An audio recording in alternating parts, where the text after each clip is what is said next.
বরং সে আমার থেকে টাকার হেল্প নিয়েছে every time, every moment, every time ও ফোন করে করে টাকা চেয়েছে। আমি যদি টাকা নিয়ে থাকি তাহলে সেইগুলোর প্রুফ কেন দিচ্ছে না? প্রেম হলো এমন একজন যে জীবনে আসলে তুমি আরো বেশি করে তুমি হয়ে যাও। তারপর তো একদিন দেখলাম যে অ্যাসিস্ট্যান্টের সাথে তাজপুর চলে গেল। সে সারাদিন বসে হয়তো ফোন ঘাটছে, রিল দেখছে। আমাকে প্রশ্ন করেছে না আমি অযোগ্য, তাহলে একটা অযোগ্য মেয়েকে তাহলে রেজিস্ট্রির পর কেন বলতে পারে দেখা কর? আজকে আমি বুঝতে পারি যে তোকে না পেয়ে অ্যাকচুয়ালি তোর সাথে আমার ভালোবাসাটা অমর হয়ে নেই দাদা, আজকে তুমিও তোমার বউয়ের মুখে তোমার প্রশংসা শুনে সারা জীবনের মতন অমর হয়ে যাবে।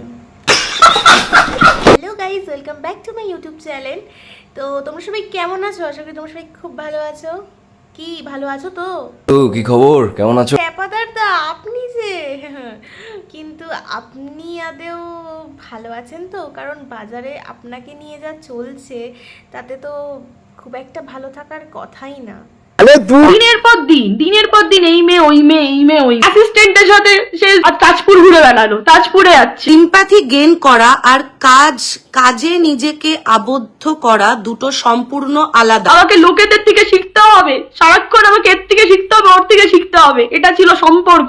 অবাক লাগে না যে হচ্ছে 2 বছর আগে কারোর মেসেজ সেটা 2 বছর পর সো তোমরা এখন দেখছো থ্রেড কথা, যেখানে প্রমাণ ছাড়া কিচ্ছু দেখানো হয় না। কি হয়েছে তোমাদের বুঝতে অসুবিধা হচ্ছে? তো চলো আজকে প্রমাণ সহ আমাদের ট্যাপাদার দাদার বিচি চটকানো হোক। ভিডিওটা তোমাদের ভালো লেগে থাকে তাহলে অবশ্যই কি করতে হবে, ভিডিওটাতে লাইক, শেয়ার অ্যান্ড সাবস্ক্রাইব করতে হবে। তো চলো লেট গেট স্টার্ট।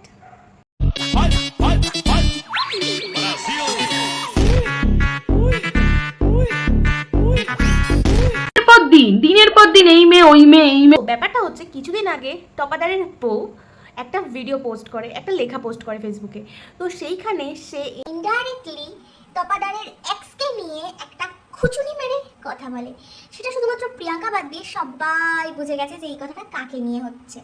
তো সবাই রীতিমতন যায় এবং তার এক্সকে গিয়ে নানান কথা বলে এবং সেখান থেকে শুরু হয় ট্যাপাদারের বিচি চটকানো এবং ট্যাপাদারের ভেতরে লুকিয়ে থাকা সেই প্রেতকে সবার সামনে নিয়ে এসলো।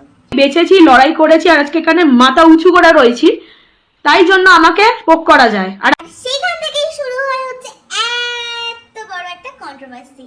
কেন মরি না? আমাকে বলছে আমি ডেট করব, তার মিডিলেও আমাকে বলা হয় যে আমি ডেট করব, আমি ডেট করব, তো থাকতে হলে থাক, নাহলে ফাট। আচ্ছা, কখনো ডিপ্রেশন হয়েছে? ট্যাপাদার দাদা, আমাদের ডিপ্রেশন হয়নি, বাট তোমার মনে হচ্ছে খুব তাড়াতাড়ি ডিপ্রেশন হবে। দেখো, ডিপ্রেশনের যা যা দরকার প্রোটেকশন সেগুলো সব নিয়ে রাখো, নয় এই ডিপ্রেশন যদি একবার তোমার ঢুকে যায় না, তুমি আর ওখান থেকে বেরোতে পারবে না সহজে। তো সবার কাছে ক্লিয়ার?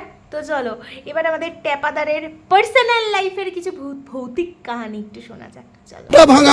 দিনের পর দিন এই মেয়ে ওই মেয়ে, এই মেয়ে। কাহা পে গই তোমারা वो মোটিভেশন? চেঞ্জ করা, বারবার মানুষ পরিবর্তন করা, এটা সেই মানুষটার স্বভাব। দিনের পর দিন এই মেয়ে ওই মেয়ে, এই মেয়ে ওই মেয়ে। এটা সেই মানুষটার স্বভাব। জার্নিতে আমি অন্তত থাকবো, কারণ আমি সাপোর্ট করেছি তাকে। সে পরে গিয়ে অস্বীকার করে। অপমান না শুধুমাত্র, এমনকি টাকা চাওয়ার অপবাদও দিয়েছে, তাও আবার মিথ্যা। সে আমার থেকে টাকার হেল্প নিয়েছে every time, every moment, every time ও ফোন করে করে টাকা চেয়েছে। ভালোবাসা, আরে ভালোবাসার টাকার প্রয়োজন হতেই পারে, তাও আবার 7 বছরের রিলেশন। তো সেটা নিয়েছে তো ব্রেকআপের পরে সেটা কোনো একটা ইন্টারভিউতে এসে বলাটা খুব দরকার ছিল।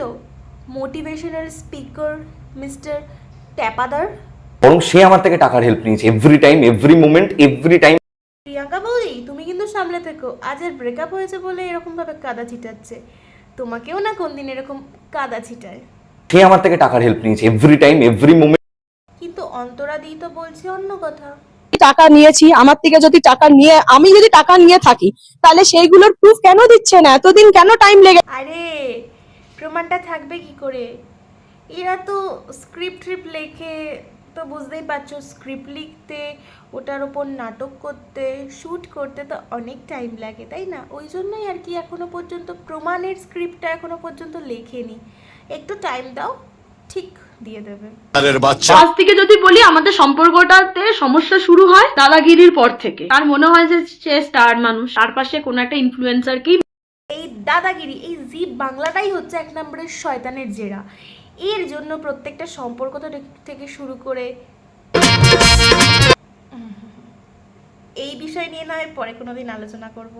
মানে সব কিছুর ঝামেলার মূল গোড়া হচ্ছে এই দাদাগিরি জিবাং। কথায় কথা শোনানো তো আমি 10তলা বিল্ডিং এ উঠবো, তুই তো 5তলা তো থাকার যোগ্যতা রাখিস না। আমি তো এগিয়ে যাব, তুই যদি আমাকে ধরতে না পারিস আমার কিছু করার নেই। তারপর সত্যি এগিয়ে গেছে তোরা দি এত যোগ্যতা ফোগ্যতার প্রশ্ন কেন? তুমি যখন প্রথম মানে বুঝতে যখন পারছিলে যে এ শালা তোমার মালটা চিট করছে, তাহলে কাজ করতে না ওই 10তলা বিল্ডিং থেকেই তাকে ধাক্কা মেরে ফেলে দিতে। ব্যাপারটা ওখানেই পুরো একদম শর্টে হয়ে যেত। আরে তুমি ভুল করেছো বৌদি, ভুল করেছো। কিছু করার নেই। তারপর সত্যি এগিয়ে গেছে অ্যাসিস্ট্যান্টের সাথে। এরা বলেছো অ্যাসিস্ট্যান্টের সাথে এগিয়ে গেছে, মানুষে অন্য কিছুর সাথে এগায়, এ ডাইরেক্ট অ্যাসিস্ট্যান্টকে ধরে হাত ধরে এগিয়ে গেছে। কিছু করার নেই। তারপর সত্যি এগিয়ে গেছে অ্যাসিস্ট্যান্টের সাথে। সো ওই এগানোর পথে কি গল্প শুনিয়েছিলে?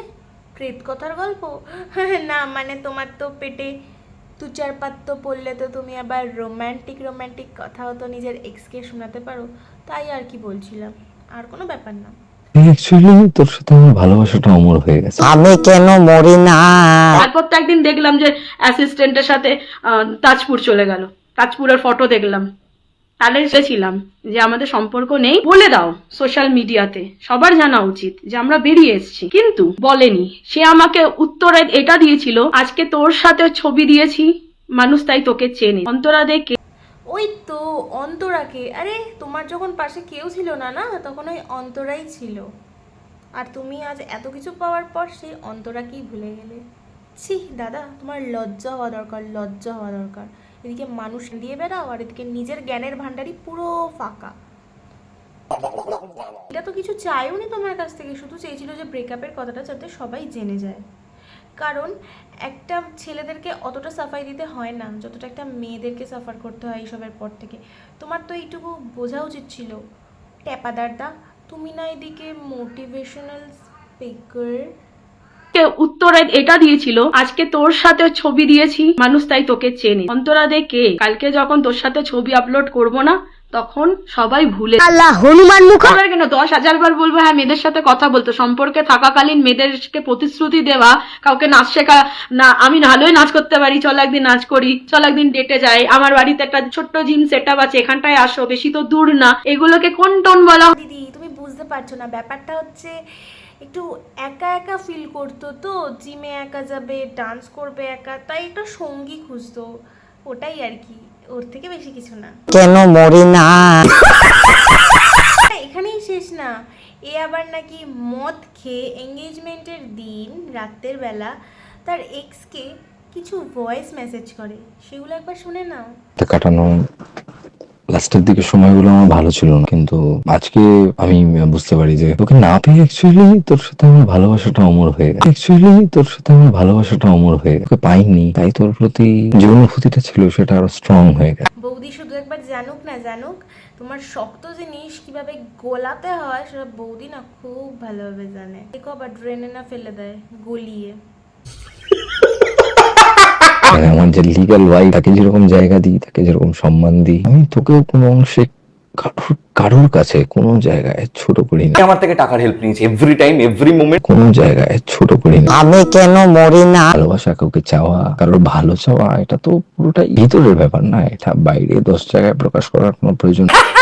আমি প্রিয়াঙ্কাকেও বলেছিলাম অন্তরা আমার প্রথম বউ, ওই আমার প্রথম প্রেম, আমাদের সম্পর্কটা হয়নি তার মানে এটা না যে প্রেমটা মিথ্যে ছিল।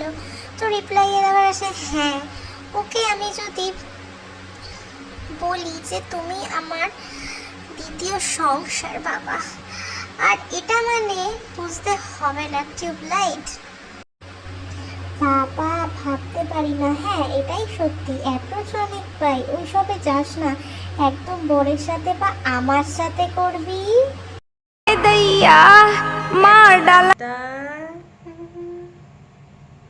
নটি নটি।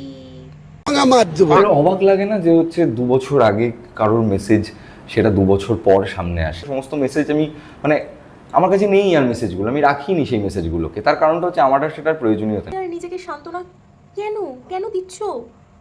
দাঁড়াও, তোমাকে আমি একজন মোটিভেশনাল স্পিকারের মোটিভেশনাল কথা শোনাই, শোনো, তাহলে যদি তোমার মনটা একটু রিল্যাক্স হয়। কে সান্ত্বনা দিয়ে জীবনে ভালো থাকা যায় না, কারণ মনকে সান্ত্বনা দিচ্ছ মানে তুমি নিজের জীবনের সাথে কম্প্রোমাইজ কর। উফ, যাই হোক, ভিডিওটা এখানেই শেষ করলাম, কারণ মাথা পুরো খারাপ হয়ে যাচ্ছে এদের এই চুগড়াগিরি কথা শুনতে শুনতে, একদম ফালতু। সো যাই হোক, আর হ্যাঁ, ভিডিওটা কিন্তু মজা হিসাবেই নেবে, একদম কাউকে আবার এই ভিডিওটা দেখে বা অন্যান্য ভিডিও দেখে আবার তাদের পোক করতে যেও না দয়া করে। তো ভিডিওটা যদি ভালো লাগে তাহলে প্লিজ লাইক শেয়ার সাবস্ক্রাইব করতে একদম ভুলবে না। তো এখনকার মতন টাটা, বাই। তোমরা সবাই খুব ভালো থাকো, সুস্থ থাকো, বাই।